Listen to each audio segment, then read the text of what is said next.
ever get that feeling, like there's just got to be more to life. More to life than what we see every day. Yeah, exactly. Like, we're meant for something bigger than this daily grind. Oh, absolutely. We're going to dive into something today that really gets at that idea. It's called the Sacred Atlantean Brotherhood, Questions as Portals. Okay. Now, fair warning, some of this stuff might sound a little out there. Right. But, stick with us. The goal here is to explore these really big concepts about who we are, Yeah. where we come from, our purpose, all that. And this source, it frames these ideas in a way that's, it's pretty profound, honestly. Maybe even a bit controversial. Interesting. Yeah. So it all starts with these 3 deceptively simple questions. Okay. Who am I? Where did I come from? Where am I going? Classic questions. Right. But here's the thing. This source, it argues that these aren't just questions we, think about in our heads, I see. It's saying they're more like keys. Yeah, keys that can unlock a deeper understanding, like a spiritual awakening kind of thing. Oh, I like that. An awakening. Yeah. And, speaking of awakenings, this source has this concept of the Great Unsettling. The Great Unsettling. Okay. Tell me more. So picture this.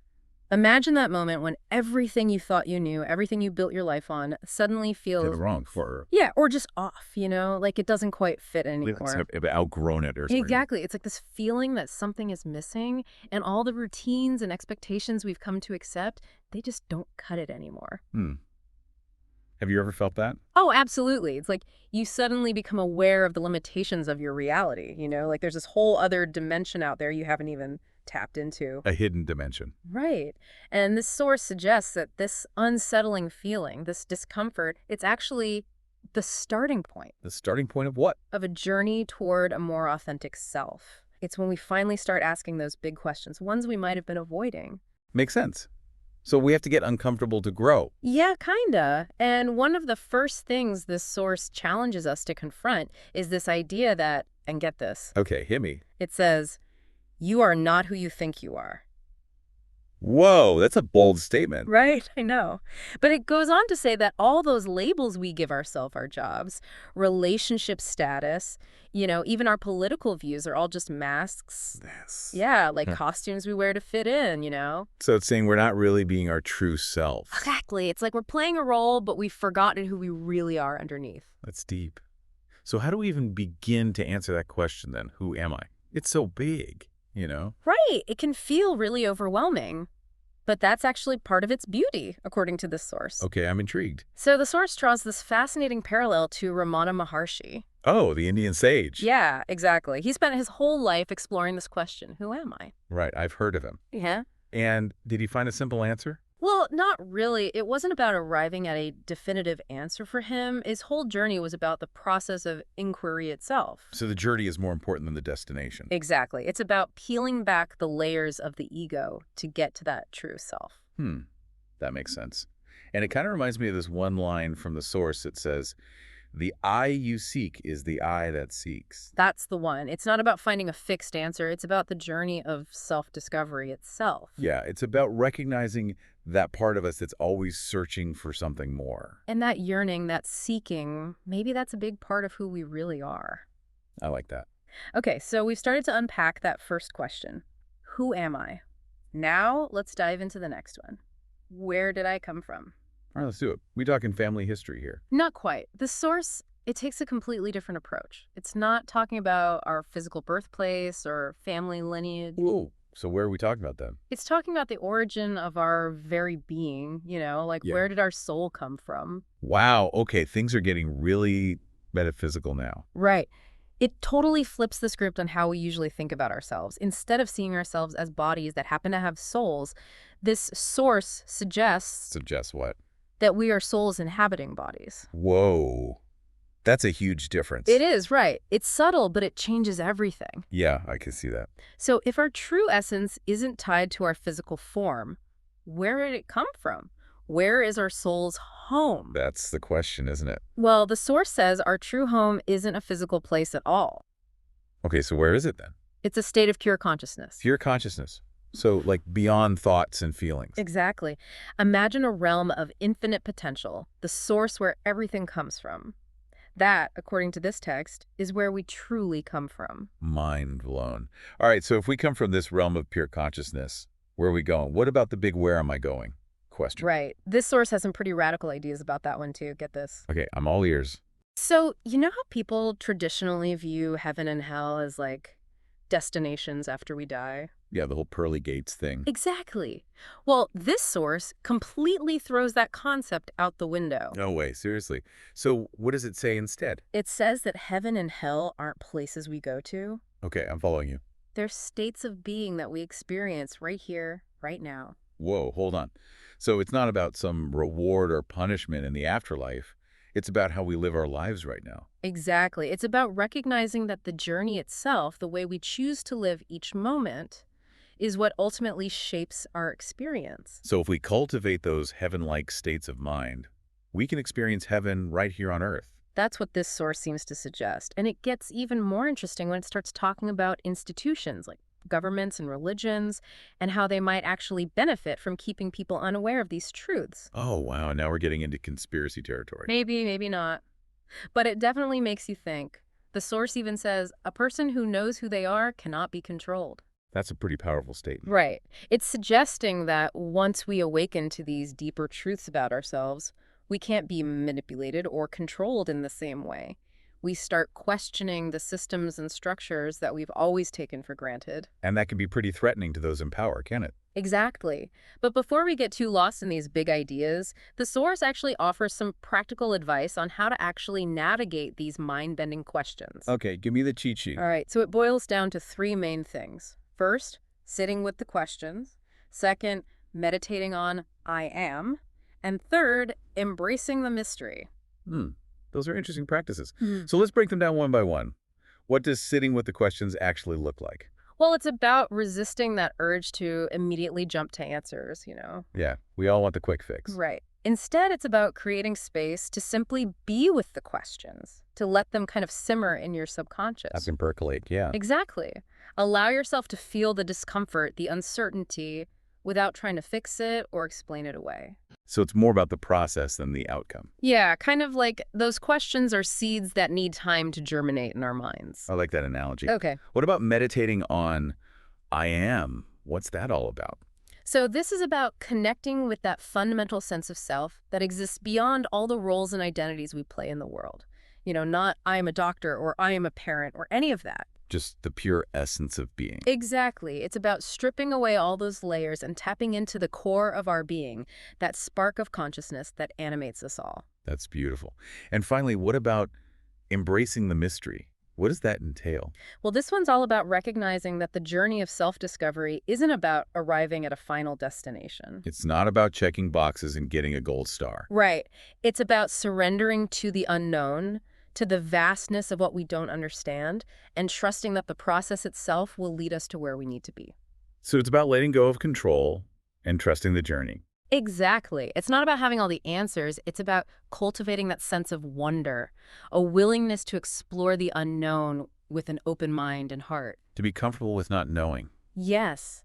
And, in that exploration, we might just discover that the real treasure isn't the answer itself, but the journey we take to get there. The journey is the reward. Exactly. It's like those questions, they're portals, not to some far-off destination, but to a deeper understanding of ourselves and our place in the universe. It's like the map changes as we walk it, Yeah, and the walking changes us, too. It's interesting. This source, it's attributed to a Waxhira. A Waxhira. Okay, what's that? What says they're the founder and grand master of the Sacred Atlantean Brotherhood. Wait, hold on. So this isn't just some random text. There's like a whole group behind it. Seems that way. And they even have a YouTube channel. No way. Really? Yeah, youtube.com/Atlantean Brotherhood. They're encouraging viewers to subscribe and like and share their content. Classic YouTube stuff. So are we talking like ancient secret societies? Maybe. It's hard to tell from just this, But there's definitely a mysterious vibe. They use these hashtags, too. What kind of hashtags? Things like hashtag spirituality, hashtag mysticism, hashtag sacred wisdom, that kind of esoteric stuff. Okay, yeah, that's pretty intriguing. But honestly, I'm a little skeptical too. Atlantis, that whole lost city thing, underwater civilizations. It's true. The source does play into that mythology. But it's not really about the historical Atlantis, What is it about then? It's more about using Atlantis as a symbol for this lost wisdom, a way of seeing the world that we've forgotten. So less about finding a sunken city, more about rediscovering something within ourselves. Exactly. It's about tapping into this inner knowledge, what they call sacred Atlantean wisdom. They say it's inside each of us, waiting to be awakened. Okay, that makes a lot more sense. But still, it's pretty radical to think that just asking these three questions can, like, dismantle everything we've been taught, right? It is radical, yeah. And I think that's the power of really questioning things. Right. When we grapple with these big questions, not just intellectually, but like existentially, Existentially. it shakes us to our core. Yeah. It can change our beliefs, our values, even our sense of self. Like those questions are cracks in the surface of reality. Yeah. They let us see what's hidden beneath. And maybe through those cracks, we discover a whole new world. But how do we even begin to approach these questions in a way that, actually means something? They're so big it can be overwhelming. Remember the source said about meditation? Meditating on the phrase, I am. Oh, right, right. Just those two words, no fancy titles or labels. Exactly. It's about connecting with that pure being, beyond all the roles we play. So stripping away the costumes and getting to the real person underneath. Exactly. Okay, I'm starting to get it. But it's still a lot to process. If the questions are the answer, how do we actually live that? How do we integrate that into daily life? Good question. Unfortunately, the source doesn't explicitly say. But I think it's inviting us to consider how embodying these questions could change how we experience everything. So less about finding the right answers, more about living the questions themselves. Yeah, letting those questions guide our actions, our choices, how we interact with others. Almost like turning the questions into a mantra, something we come back to again and again as we navigate life. And in doing that, maybe we start to see past the illusion of separation, the idea that we're fundamentally separate from everything else. Whoa, that's pretty profound. I feel a shift in my perspective just thinking about it. And that's the power of these questions as portals. They open us up to new ways of seeing, being, relating to the world. It's interesting how this source is framed within this Sacred Atlantean Brotherhood thing. It's like they're offering us a glimpse into this hidden lineage, the secret tradition passed down through generations. It definitely adds to the mystery. Mm. And it highlights the importance of community, too. Connecting with others who are on the same journey. Because, let's face it, it can feel pretty isolating to question everything, challenge the status quo, Absolutely. Having that support system makes a huge difference. Mm. It gives you a sense of belonging, encourages you, helps you understand you're not alone. It's like we're all on a quest together. Exactly. Searching for that lost city of Atlantis within ourselves and helping each other along the way. And maybe in the process, we create a new Atlantis, a collective consciousness built on self-awareness and connection. A world where ancient wisdom meets the potential of the future. That's amazing. Amidst all this talk of spiritual awakening, there's one thing from the source that keeps coming back to me, and it feels particularly relevant today. What's that? That part about institutions benefiting from keeping people in the dark. The line, "A person who knows who they are cannot be controlled." What do you think that means? It's not necessarily about some big conspiracy. I think it's more about the tension between individual freedom and societal control. Like how systems and structures, whether on purpose or not, often reinforce a certain way of thinking. Right? They push a set of beliefs and values that maintain the status quo. And people get so caught up in fitting in, getting ahead, chasing material things. They don't stop to question if the system is even working for them. It's like we're all playing the game without asking if we even want to play. Exactly. As long as we follow the rules, chase the rewards, fear the punishments, we don't challenge the system itself. But what about those who do break free, who wake up to those deeper truths? Well, the source says they become ungovernable in the best possible way. Ungovernable. Yeah, they're not afraid of death or taxes or any of that. Yeah. Because they've realized true freedom comes from within. So they become a threat to the established order. Not necessarily a threat, but definitely a challenge. They represent a new way of thinking, a different set of values.